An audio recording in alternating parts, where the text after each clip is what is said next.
जय शिवराय मित्रांनो, शेतकऱ्यांची कर्जमाफी एका क्षणात दिलासा, एका क्षणात हिरमोड असा काहीसा खेळ आता शेतकऱ्यांबरोबर चाललेला आहे। मित्रांनो, गेल्या काही दिवसापासून आपण पाहत आहोत शेतकऱ्यांच्या माध्यमातून या नैसर्गिक आपत्तीच्या पार्श्वभूमीवर कर्जमाफी मागितली जाते। मुख्यमंत्र्यांच्या माध्यमातून शेतकरी संघटनांच्या नेत्यांना एक आश्वासन दिलं होतं की 30 जून पूर्वीच आम्ही कर्जमाफी करू। समिती गठीत करण्यात आली, त्याचा GR निर्गमित करण्यात आला आणि त्याच्यानंतर काही वादग्रस्त वक्तव्य समोर आली, ज्याच्यामुळे शेतकऱ्यांना पुन्हा एकदा प्रश्न पडलेला होता, कर्जमाफी होणार का। स्वतः वित्तमंत्री अजितदादा पवार यांच्या माध्यमातून सुद्धा या कर्जमाफीच्या संदर्भात काही उल्लेख केले होते आणि त्याच्यावरती देखील जोरदार टीका टिप्पणी झालेली होती। परंतु आता हा सर्व प्रकार होत असताना कर्जमाफी करणार कोण किंवा कर्जमाफीची अपेक्षा कोणाकडे किंवा शेतकऱ्यांच्या माध्यमातून कर्जमाफीला विरोध कोण करते असं सांगितलं जातंय, ते म्हणजे अजितदादा। आता अजितदादा वित्तमंत्री आहेत आणि त्याच दादांच्या माध्यमातून एका मेळाव्यामध्ये, कार्यकर्त्याच्या मेळाव्यामध्ये शेतकऱ्यांची कर्जमाफी 30 जून पूर्वीच केली जाणार असा एक शब्द दिलाय।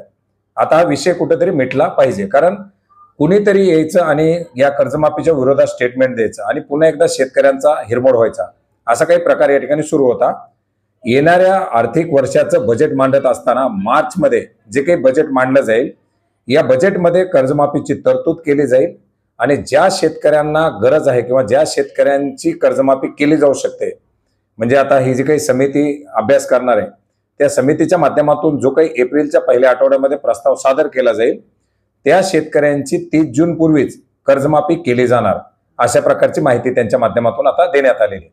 त्याच्यामुळे अर्थार्थी ज्यांचा विरोध आहे असं सांगितलं जात आहे, त्यांच्या माध्यमातून आता शब्द दिलाय किंवा जे बजेट मांडणार आहेत त्यांच्या माध्यमातूनच बजेट मांडत असताना याच्या संदर्भातील तरतूद केली जाईल असं सांगितलं जात आहे। तर साहजिकच कर्जमाफीची पुन्हा एकदा आशा पल्लवित झालेली आहे।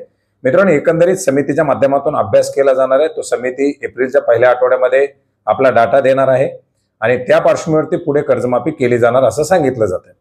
आता हा जरी विषय या ठिकाणी सुरू असला तरी पूर्वीचे 6-6.5 लाख शेतकरी आपण पाहिले, आता कोर्टाचा निकाल आलाय, काही पात्र शेतकऱ्यांना कर्जमाफी द्यायला सांगितली, त्याच्यासाठीचा थोडाफार निधी वितरित करण्यात आला आहे। निवडणुकीची आचारसंहिता आहे, आता या स्थानिक स्वराज्य संस्थांच्या निवडणुका बजेट पूर्वी पार पडतील।